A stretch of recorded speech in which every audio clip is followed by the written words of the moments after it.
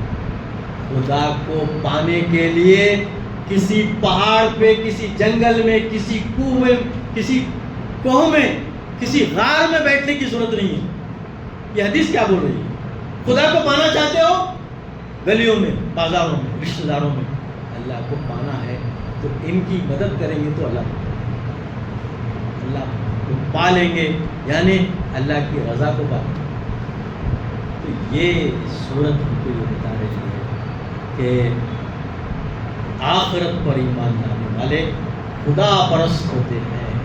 کبھی آگے نماز کا ذکر ہے، میں پھر کسی وقت میں اس کو آگے کی بات کریں گے، لیکن موٹی موٹی جو بات سورہ ماؤن سے ہم کو ملتی ہے، آخرت کو یاد رکھنا ہی اصل کمال ہے اور اس کا تقاضا ہے خدا پرستی، خدا کی بندگی، انسانوں کے ساتھ خیر خواہی، انسانوں کے ساتھ خیر خواہی. اللہ سے دعا ہے کہ اللہ تعالیٰ ہم سب کو توفیق خیر دے. سبحان ربک رب العزة عما یصفون، والسلام علی المرسلین، الحمد للہ.